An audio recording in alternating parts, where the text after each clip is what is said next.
ready.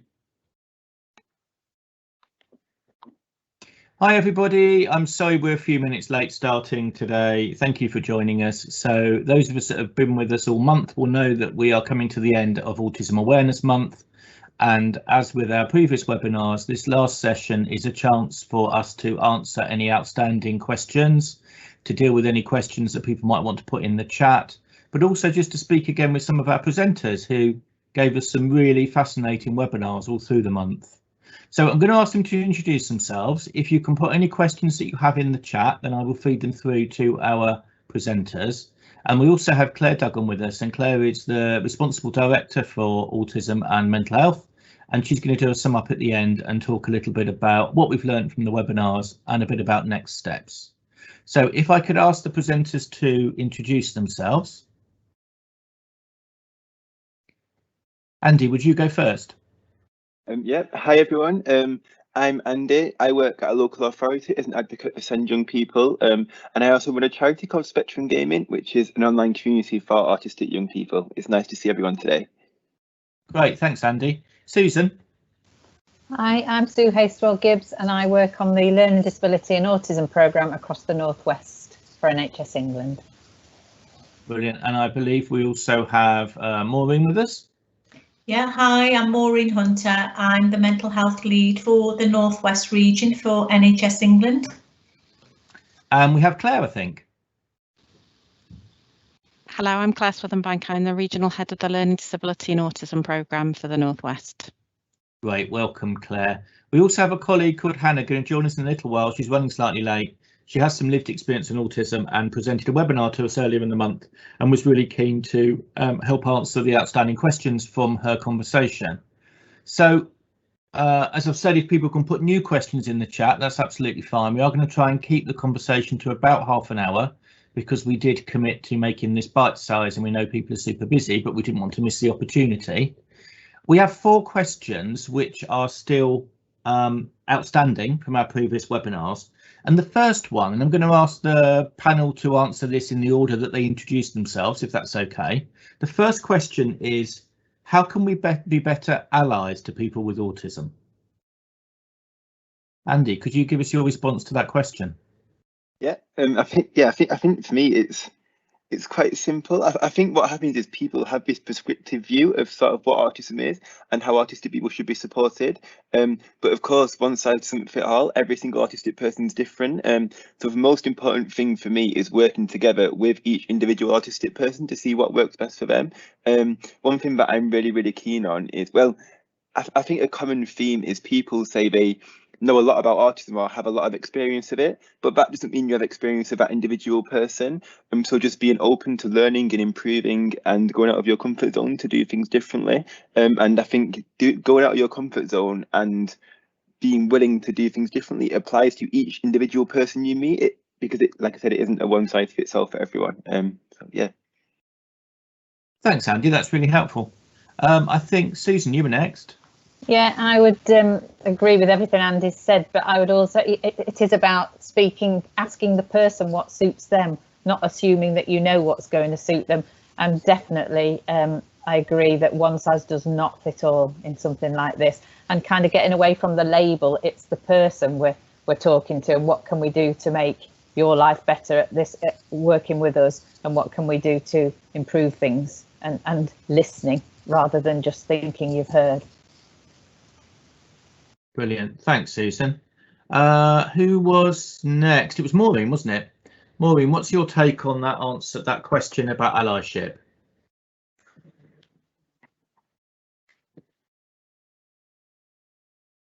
Oh, you're on mute. Sorry. I just think it's really important, just to echo what Andrew and Susan have said, it's really important that people are viewed as individuals rather than as collectives, and that we don't move toward putting labels on people where we should be just expressing their individuality, and should not be considered as one size fits all by any means. Thanks. Thanks, Maureen. And Claire?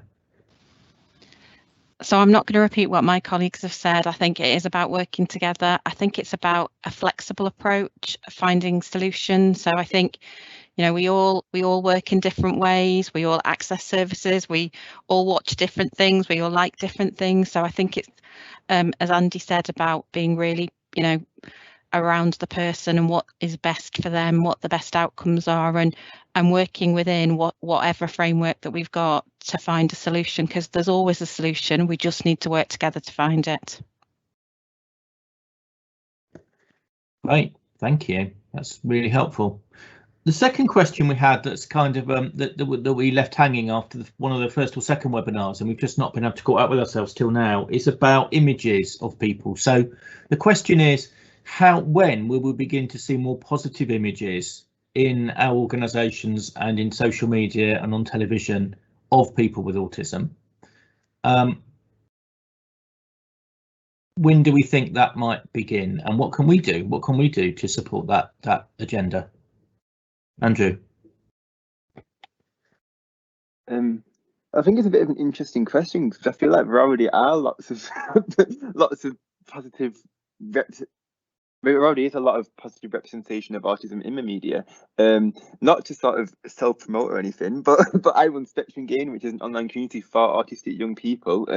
We have a podcast where autistic young people themselves come and talk about their experiences. They've spoken at conferences, they make YouTube videos, they're currently working on a documentary. And that's just one group of young people who are advocating for other autistic people. There's lots of people online on social media, on YouTube.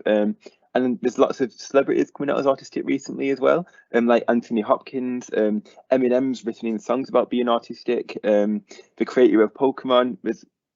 I think one thing that's a bigger problem at the moment is, even though there is lots of positive representation, there's lots of negative representation as well. And for example, with Sia's new film Music, which was quite a shocking attempt at sort of representing autism in a positive way. And I think working on fixing the damage that is caused by negative representation is the current thing that should be focused on, because there is a lot of positive out there already if you know where to find it.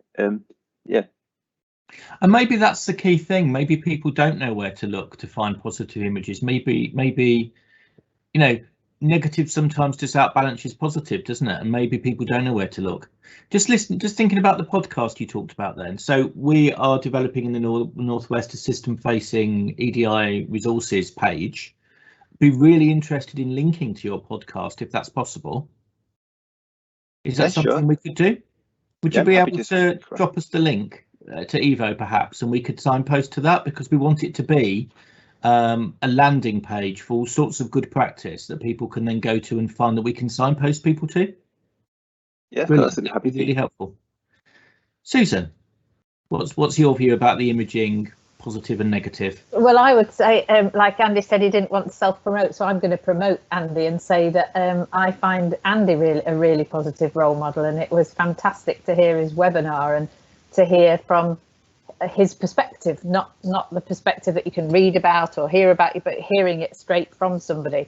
Very positively done lots of things. But I also agree, it's a good point actually, that it's the negative side we need to move on from, because there are more and more people now, and people getting included in acting roles, that kind of thing, with an array of disability, not just we're not just talking about autistic people there.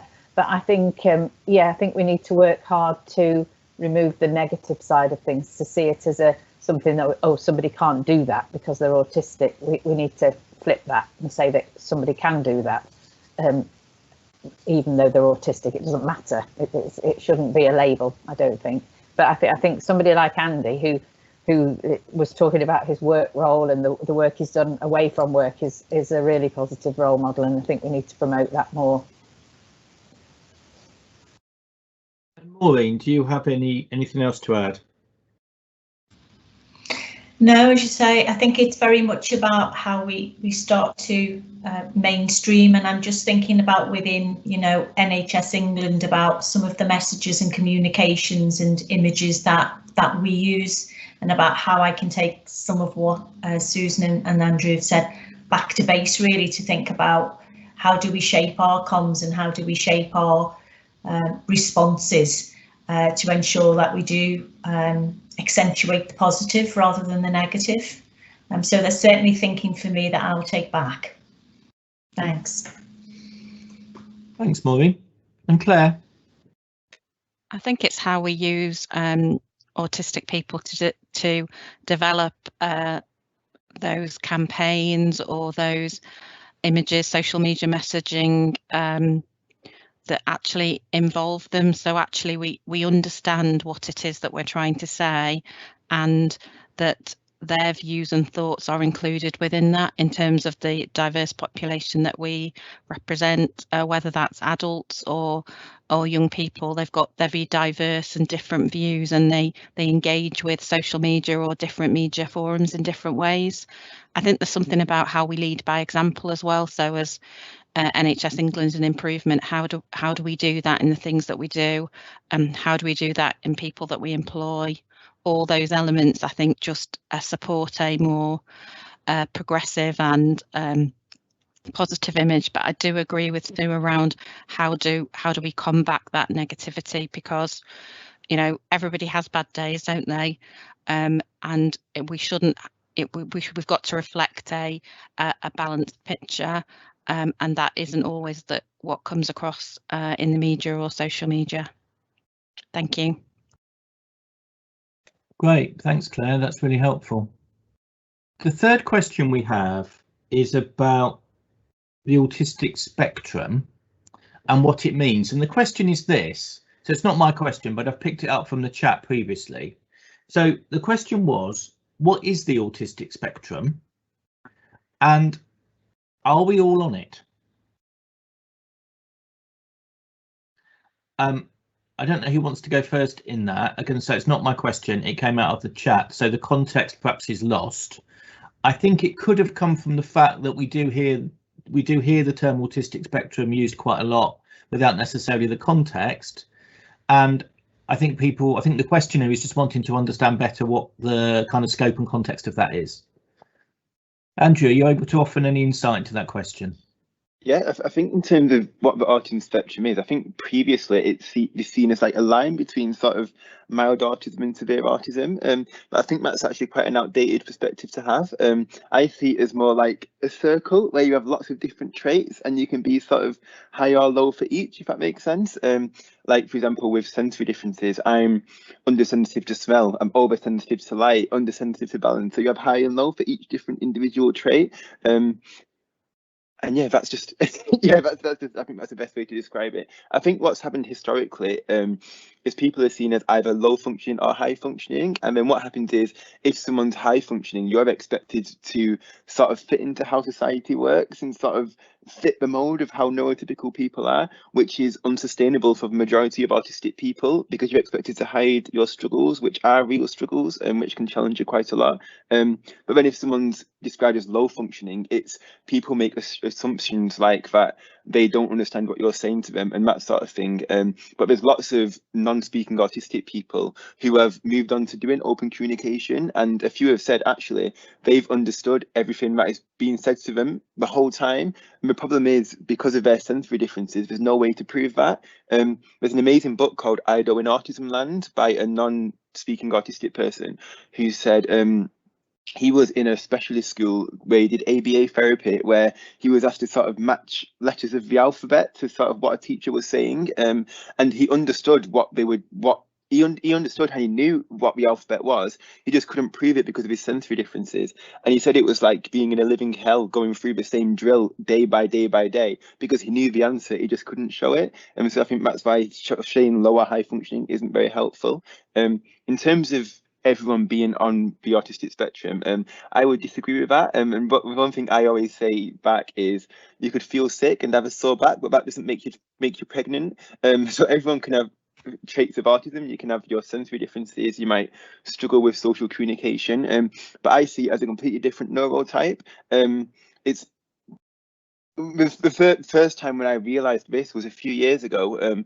I set up board game meetups for autistic people in Manchester City Centre, and it was a group full of autistic adults all playing together, and that was the first ever time ever I could be in a space and I could sort of complain about something or have a rant about it, and then rather than having to justify why it's a rant and why I found it upsetting in context of being an autistic person, every single person around the room nodded their head and agreed and empathized with the experiences, and I've never been able to get that in spaces of people who aren't autistic who might have autistic traits, if that makes sense. So I just see it as a completely different neurotype and a different way to socialize and interact with other people. Yeah, hope that answers the question. No, that's a really great response. So if we were talking, so I appreciate the fact that the autistic spectrum is somewhat an old description these days. So if people want to be using language which doesn't cause offence and is engaging and open, what would be your preferred way of us describing not the person, but the range of ability? I think obviously I also work at an inclusion service at a local authority, and there's never been a single time in the whole time I've worked there that I've had to say low or high function or mild or severe autism. Well, one way you can look at things is talking about in terms of support needs. Someone might have a lower level of support needs, so it might be a bit more independent, but of course they still need support in other areas. Or there might be someone who has higher support needs as well, and so you can say the amount of support people have without having the negative impact of the assumptions that come with lower high functioning. And of course, the other thing is you can just talk about the individual needs that someone might need support with, or their individual strengths as well. For example, if I'm struggling with light, like I said, I'm sensitive to light. If I'm in a bright room, people don't need to know I'm a high functioning autistic person. They just need to know I'm sensitive to light and I might need to have my hood up or wear sunglasses. I don't think you necessarily need that additional descriptor. Yeah. No, it's really helpful. Thank you. Susan, what's your take on that question? Well, I think that's a good way of describing it. And I think there was it seems quite a while back now, but there was a time where people would say, oh, somebody's got autistic traits, so they fit on the scale somewhere, or well, you're not autistic, but you've got some autistic ways about you. And I think that's kind of, that seems to have gone now. People aren't using that so much, but I think that's the good way of saying it. What support does somebody need? And I might steal that, Andy. I quite like that. You might have backache and be being sick, but you're not pregnant. I think that's quite a good way of summing up that you could have a symptom of something, but it doesn't mean it's the same symptom. So I think there was a lot of that. But and recently, I read an article by a young teenager who said she's recently been diagnosed, and it was such a relief because she spent so many years just trying to hide being different, her view of people seeing her trying to just fit in, and how exhausting that was. And it was fine. She could just be herself now. She's got a diagnosis, not to just keep using the diagnosis, but it kind of made her feel better that this was a struggle. And I think there's a book, isn't there, by a young girl called Libby about Can You See Me Now, which was about how difficult it is to try and fit, like Andy's just said, around everybody else's norms, rather than us accepting that people have different ways of doing things. And I think that's what I would take from all the autism webinars, is just people are just we're all individual anyway, without any diagnosis of any kind. So it's just a different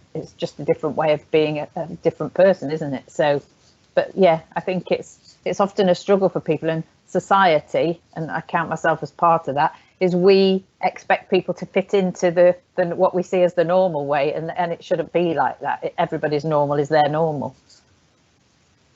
Yeah, absolutely. Maureen. I think from my point of view, there isn't much to add really, Susan, to what you've just said, and Andrew, really. I'm just think about labels really, and how would one want to reflect back? How would you want to be described if you had the opportunity to be? And support needs and language just really mean a lot, don't they? And from my point of view, and as you say, I count myself as part of the wider society. I think there's some education there, isn't there, altogether, and almost a rebranding and a reimagining really of how image and how wording and how models need to change to reflect individuals. So that would be my response back. Anthony. Yeah, great, thank you. It's Anthony, it's Claire here. We now have Robin. Hi. Robin is on the phone. Hi, Robin. I do apologise about the technical difficulties. Glad you're with us. That's okay. Hi Robin, great to have you. We were just answering, the panel was, so basically we're just catching up on some questions from previous webinars through the month that we've had, where we had some questions in chat from attendees that we weren't able to have answered. So what we're looking at the moment, and this is one that you might want to be able to contribute to, is the question was, and we've acknowledged that the terminology is not the one we would prefer to use, but this is as the question was. So not my question, but question in chat. So what is the autistic spectrum and are we all on it, was the question. Right, okay. Would you just like to give us your thoughts about that? As I say, acknowledging that the terminology is not what we would choose, but it's obviously come from a learning place. Yeah. And have you answered some of this so far? So this is out. So we've had a series of autism-based webinars through this month, and this is the final one, which is our opportunity to kind of answer, as I say, answer the outstanding questions. We've already had, so Andy has answered, and Sarah has answered. Sorry, not Sarah. Susan has answered, Claire has answered, and Maureen has answered. So you've just come in. So I've just caught you on the hop as you join us. If you want to think about that question and come back to us, the last question, what we're doing is we're answering them in order. So if I bring the fourth question back to the panel and then come back to you at the end and you could answer both, does that feel okay? Yeah, that's fine. Let's do that, because it's a bit unfair otherwise, isn't it? So the fourth question that we had that we're just revisiting from earlier in the month was one around increasing the number of people that we might employ with autism in our organisation in the NHS. So the question is, how might we make the recruitment process more acceptable and appropriate for people with autism? Okay. Andy, what would your comments be on that, Andrew? I think the first thing I'd say is interviews are not the best way to work out someone's ability to do a job.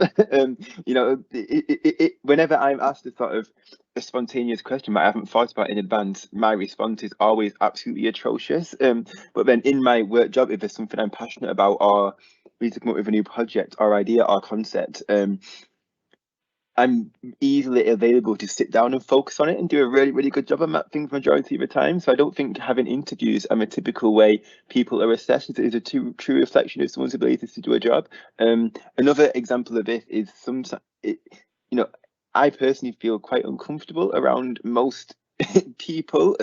So sometimes I don't talk much or communicate much in certain environments. But of course I work with young people, but when I work with young people, I'm a completely different person. So at our forest school, I role play as Shrek while we play hide and seek in the forest and go running around making tree things and that sort of stuff. It's those things which are important to young people which can't possibly be displayed in an interview setting.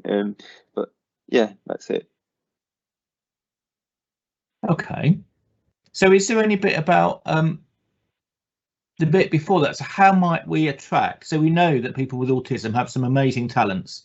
You've told us about that. Other people have told us about that. We've seen that for ourselves. How might we attract people with those skills and talents, though, to want to come and work with us? Is there something that we could do differently that we're not doing?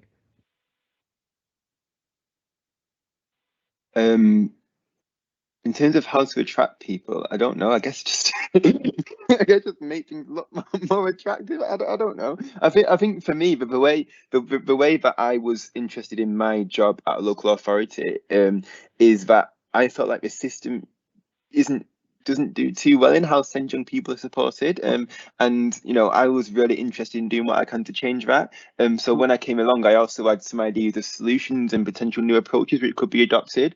So maybe it could be a case of during the sort of application process or that sort of thing, you could highlight what potential problems or barriers you are currently facing, or ask them what change they would like to see, and then judge the person's ability to do the role based on that sort of thing. Because the chances are, if someone is neurodivergent and thinks in a different way to most people, they might come up with new or more innovative solutions that other people might not have necessarily thought of before. Yeah, sorry, which is exactly what we want, isn't it? We want that innovation, we want that creativity, and we want that energy. It's just we seem to struggle with getting them into our, and what you've described is a not very accessible recruitment process. So I just wondered what your thoughts were, but that's really helpful, really helpful. Susan. Well, I think the NHS does allow for people to have an interview if they kind of tick a box that says they have the category that would guarantee them an interview, but then you have to be willing, I suppose, to declare that, and some people may not want to do that. And I totally agree with the recruitment. I was involved in some recruitment that was involving assessment centres, which a lot of people much prefer, because it's not just sitting down in front of a line of people and answering a set of questions. It was more relaxed, I think. But again, it is still an assessment process.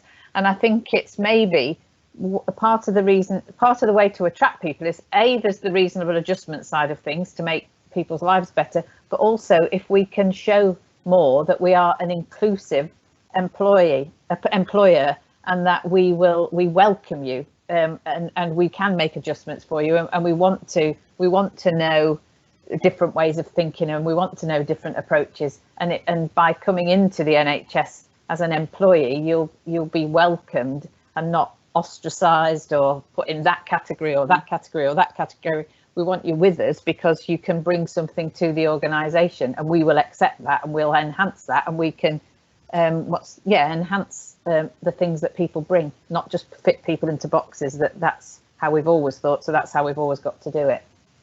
I think that's probably the starting point for me, that we need to be inclusive and embracing of everybody. Is it okay if I mention one more thing as well? Of course. Yeah. Yeah, I think one thing that's really interesting with the NHS and with local authorities as well is every single person is of the impression that things change incredibly slowly. So for someone who does want to create change and passionate about what they do, why would you want to invest time and energy into an organisation where change is very slow and it doesn't feel very meaningful? I've been at meetings, for example, in the Northwest where we've talked about but there's loads of things, like for example, with a post-diagnostic process for autism, in most areas there's an offer for parents and there's no offer for young people. But then this has been mentioned for about 4 years, as long as I've been involved with advocacy stuff in the Northwest, and no one's done anything about it. I say, rather than everyone working on post-diagnostic processes individually, why don't we all come together and create something amazing, rather than each person spending, doing it individually to not as good of a job, and we can all work together and create something perfect. But some reason, because of how things are set up, or the structure, or lack of communication, things like that just never ever happen. And I guess once you see more action and direct things being done based on people's priorities as were identified, people will believe in the system more, and then they'll be more likely to want to join somewhere like the NHS, I guess. But Can I just pop back in, because it's related to that, and Claire Duggan, because I know there's two Claires on the panel, will recognise this, is with the COVID pandemic, there was a group set up about pulse oximeters and virtual wards and COVID oximetry at home, and that did bring people together, and things got changed really quickly because of the need for it to happen and the passion behind it to happen, and it's still going now, and people are talking about utilising it going forward. So when there's a push behind it, it can happen, Andy. But I do agree with you. People could be put off thinking, well, it'll take 10 years for the NHS's tanker to turn round to bring something in. But I think that's a really good example of how things to combat the COVID pandemic in a small way, because it was obviously massive, was done quickly, and it did bring people together with ideas and passions that were accepted and kind of worked with. So it can be done, but we need to make it more acceptable that it's done, I think. Yeah. I think that sounds awesome. Thank you. One last thing to say, if that's okay. I think it depends on who it is who's actually doing the pushing, because of course the COVID pandemic has affected everyone, so everyone feels motivated to create that change and work on it together. If you're looking at autistic young people who get their diagnosis and they're really embarrassed or ashamed, or they're really struggling with that, the main person it affects is the young person themselves.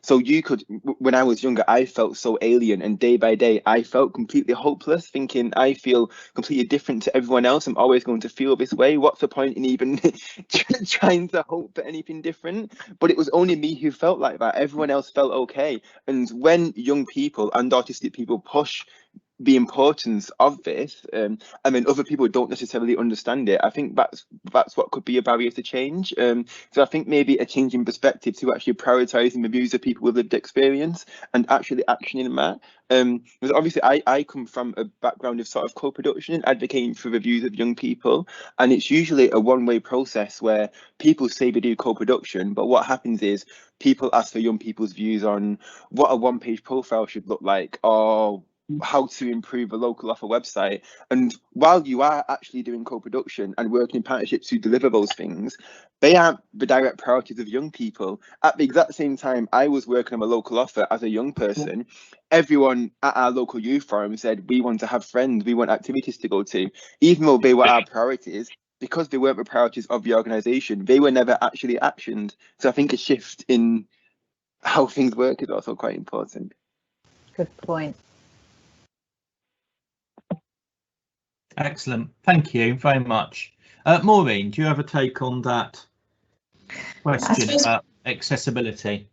Yeah, I mean, from my point of view, I think in the NHS and NHS England as well, I think there's a recognition that, you know, recruitment, getting people by experience into posts, we should be reflecting on local populations, and I don't think we do enough of that really. So it's about ensuring that the plans we do have take into consideration the differences to be able to achieve that aim really, because if we have a rigid process of recruitment, then we're only going to get maybe more of the same. And I think what Andrew's point is about the flexibility really, and trying to bring and open up that opportunities to come into the NHS. I don't think we're great at it, but I think we've recognised now that we need to be more reflective totally across the board, both in services and you know, staff that we work with and recruit to those posts, to make sure that we're, you know, that we're truly reflective, is the point I'd make, Andrew. Yeah, absolutely, thank you. Anything from you, Claire?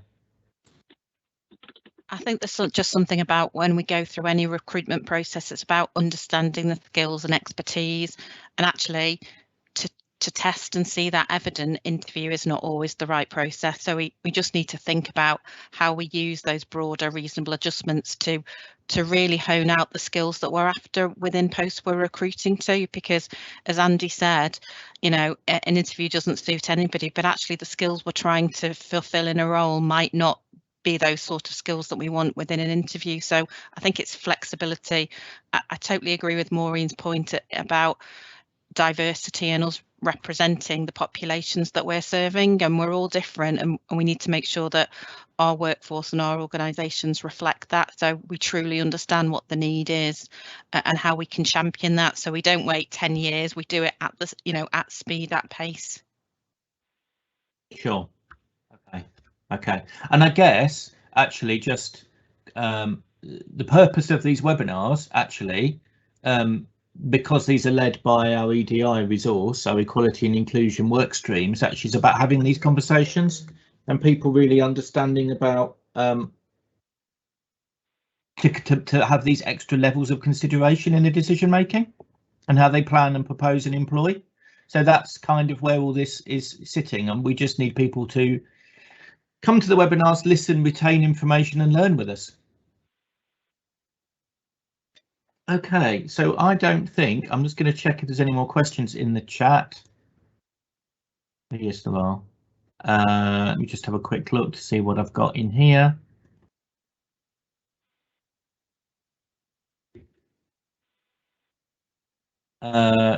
Feedback to you, Andy. Great answer from Andy about autistic spaces. So a comment from someone with low support needs. Low support needs on a good day, but you should see the extent of my low functioning level on a bad day.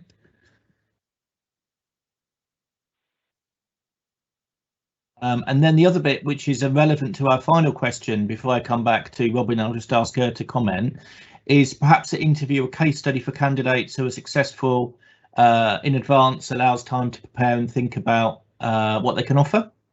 So that's a good tip, perhaps. So Robin, what's your take? So on those two questions then, the first one was about the autistic spectrum, as I say, accepting the not brilliant terminology. And then the second one was around how we can attract and recruit and retain people with the talents that we're hearing about into our organisation.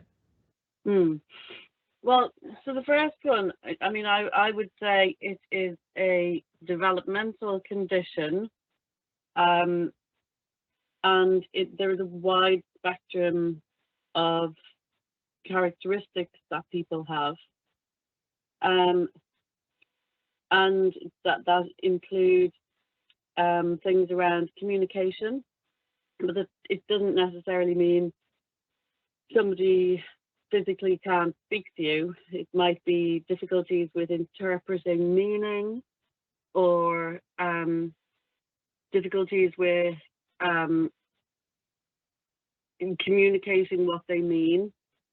And then there would be another area would be sensory, I would call it sensory sensitivity, where people can be very sensitive to particular senses, like noises or taste or touch, and then that can lead to I would call it limiting behavior, really. So where you avoid those particular things. So it might be you avoid loud places, or scratchy clothes, things like that. And then there's an area around routine and familiarity, and predictability, and changes in those things, particularly sudden unexpected changes, can be very, very distressing for people with autism. Then there's the area of focus, sort of high levels of focus or hyper focus on something. And what else? Anxiety would be another area, and these things interplay with each other as well. So worrying that there's going to be a change in routine, obviously to overlap. And then people can have meltdowns or shutdowns as well. And no, we're not all on it. The official figures, I think, but you can correct me if I'm wrong, might be something like, I think about 5% of the population is thought to be neurodivergent. But actually, there's a lot of thought that figure is quite a bit higher, and that very many adults are going around undiagnosed, because the diagnostic definitions of autism and ADHD and other neurodiverse conditions had been previously very restrictive and not taken in some of the aspects that they should have. So having said that, we are not all, we do not all have a degree of autism, but people certainly can have traits, and depending on how the traits affect you and your functioning, and sort of to what degree they are manifested in you, is really whether you would be diagnosed or not. Does that sound okay for the first one?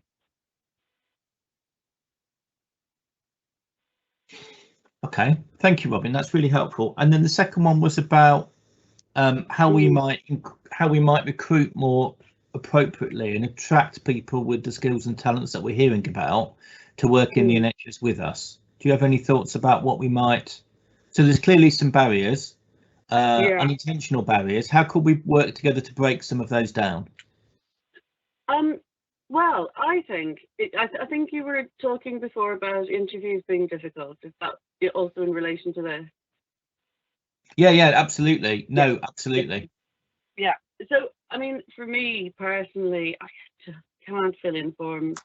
And interview or to apply for any job these days requires, a degree level of form filling in. It very much puts me off. I just end up not doing it, or I'll do it wrong, and then there'll be so many steps to the process, like you've got to upload it here, so you've got to download this particular thing, or you've got to go to this website, and I'll do all of that wrong, and I'll make loads of mistakes. So that is another barrier that would be very off-putting for people. But the other thing I think is with regards to attracting people, I've long thought that we're missing a trick, really. We know that autistic people and other neurodivergent people have some really strong talents, and we should be speaking these out and looking for people with these skills to come and take on jobs. So, for example, if I was managing a project,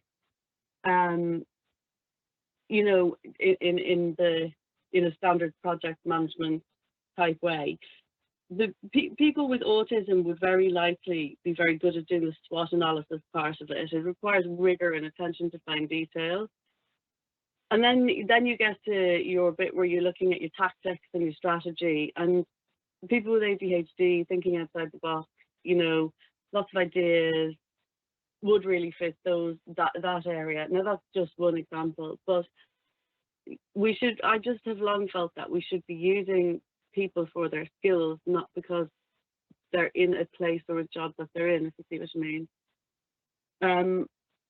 But that would be one way to advertise for people with specific skills like that for specific roles that might appeal to them. And then there are other things that you could advertise, like flexible start times, so people don't have the anxiety of having to get there for a particular time and worry that, you know, they might not make it, or flexible working from home if that's possible, obviously. Like if you're a surgeon or a nurse or whatever, then you kind of have to be there with the patient. But there would be some things and some office working or whatever that can be done from home, because people might find the work environment too overstimulating, too anxiety provoking.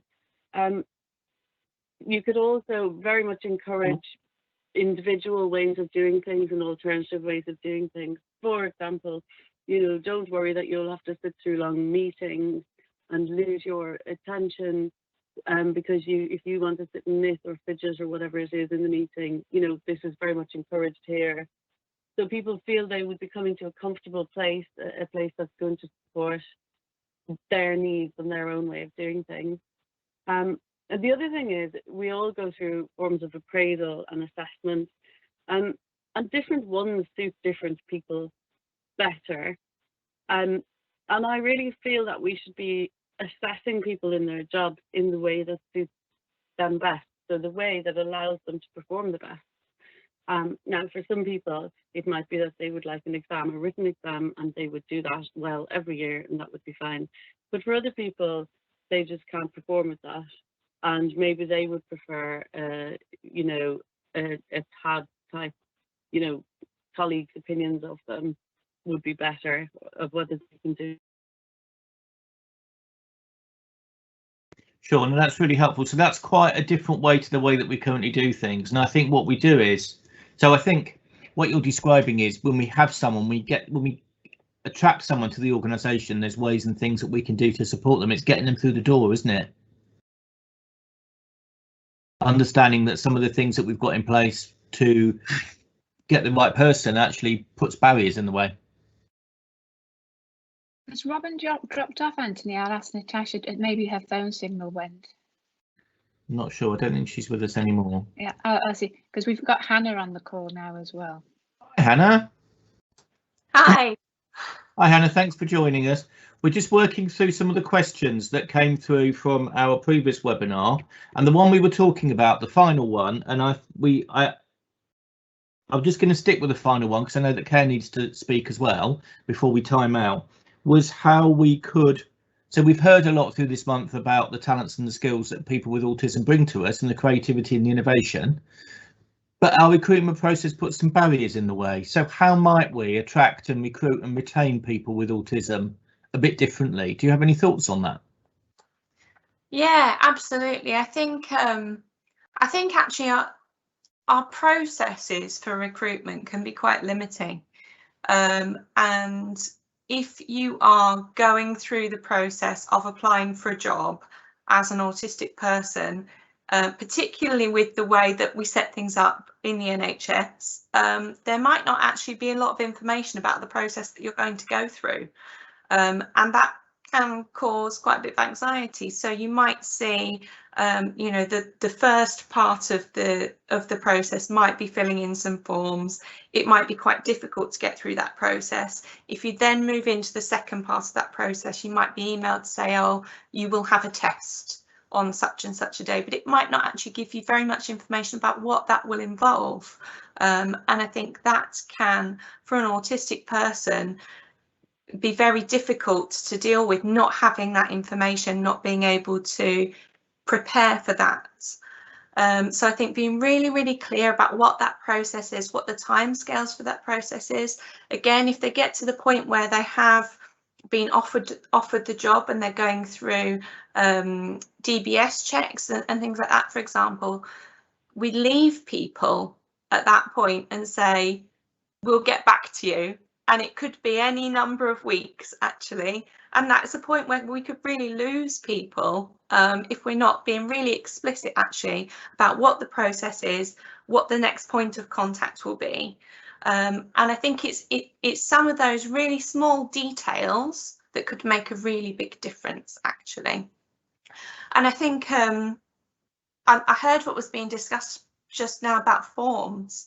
And I think that's such a good point, because the way that we go through the interview process, the shortlisting process, is that if a person has declared that they have a disability, they want to be considered under 2 ticks, and they fill out the form well, and they have shown that they meet the criteria, then we will interview them.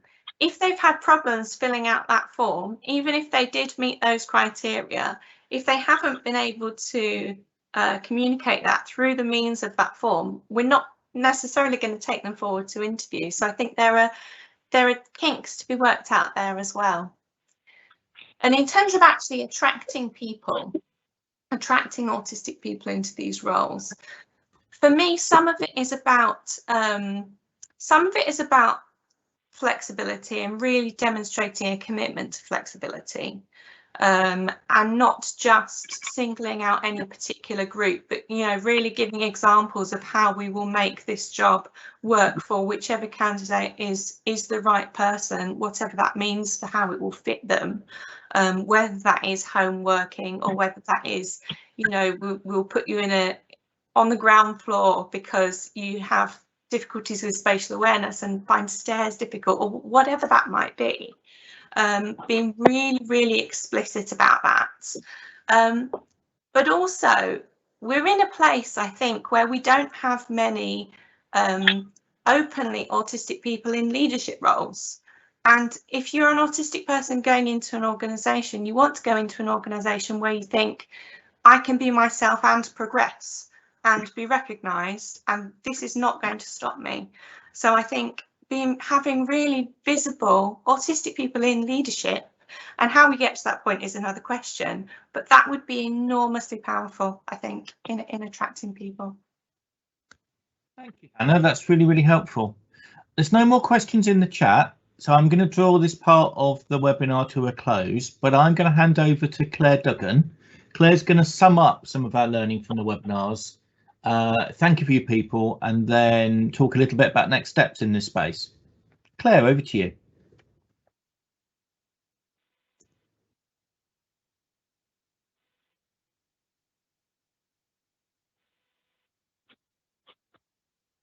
Claire, you're on mute, I think. I think that's about the 4th time today. We always say our best stuff on mute, don't you? Have you noticed? We always say what, sorry? We always say our best stuff when we're on mute. Oh, right, yes. It's difficult to remember what I've said now. Yeah, so just to say thank you, a huge thank you to everybody, obviously the colleagues that have helped to organise the autism event, but also the number of speakers that we've had with really powerful stories. You know, thanks to Andy and Hannah and Colin, and we've had lots of really positive feedback. And I know Robin had a little bit of technical difficulty joining, but one of the things I want to do going forward is working with colleagues in relation to, you know, what could we do differently that there is some learnings that we haven't covered on the feedback today, but what could we do differently?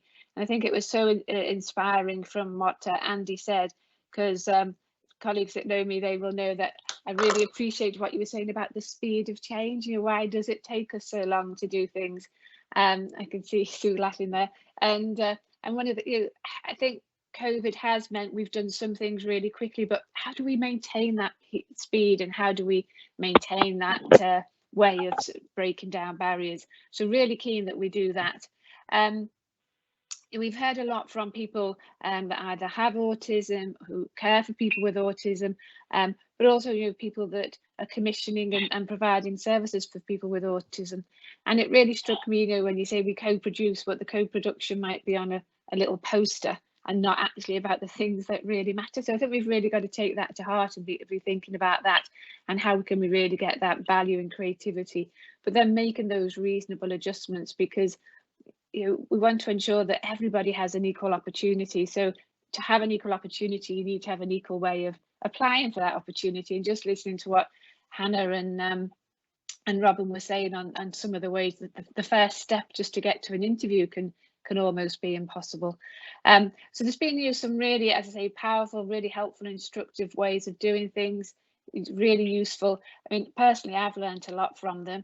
Anthony, one of the questions is people saying, can they access the webinars that we've already had? So I don't know if some of them have been recorded, and I think we had technical problems with one of them. Sorry, you're on mute now, Anthony. There you go. See, it's not just you. They've all been recorded, and we're just working through uploading them. So we will be circulating a link really broadly to everybody and anybody who's been on one of these webinars. There was technical issues with one. We witnessed technical issues earlier on. We've done our best to make this as accessible as possible. What we will do is be posting the presentation without the narrative, and then try to add the narrative later if we possibly can for that particular one. But no, everything will be uploaded in time, and we'll continue adding to that hub. So as we move forward, all of our other webinars will be recorded and uploaded to that learning space. Oh, that's really good. Thanks, Anthony, because I think we've probably had between 30 and 40 people on each of the webinars. And although thankfully it wasn't on the day that Teams completely crashed, I think that was a Tuesday. So we have managed to get through with the sessions. So as I say, just a huge thank you. But one of the key things I want to do, and I know Robin's got some ideas I'd like to follow up with, and other colleagues as well, that we get some real solid actions from these sessions. It isn't just about presenting. So from Andy and Hannah's points, so what are we going to do differently? And I know Robin's got some ideas on that, which I'll make contact with Robin about, because I know we've had a little bit of tricky issues today. So a huge thank you to everybody. Take care. And I say this is just the beginning of these sessions. Just because it's April Awareness Month, it doesn't mean that we shouldn't be aware in May, June, etc. as well. So thank you very much.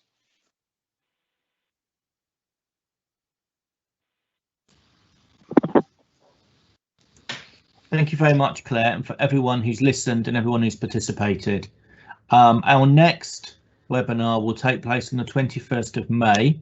May is Mental Health Awareness Month, and we'll be using the 21st to share learning and conversation around the impact on all of our mental healths of the COVID pandemic. So if anybody has a story to share who would like to contribute to that, please, if you could message me in the chat. So that's anthony.nichols@nhs.net. I would very happily reach out to you, and I want to use that day for us really to share learning, acknowledge the impact, and move forward with a bit more awareness. So really good to talk to you all today. Thank you all very much, our speakers in particular, and everybody have a good remainder of the day. Thank you all very much indeed. Take care, stay safe. Thanks. Bye. Bye.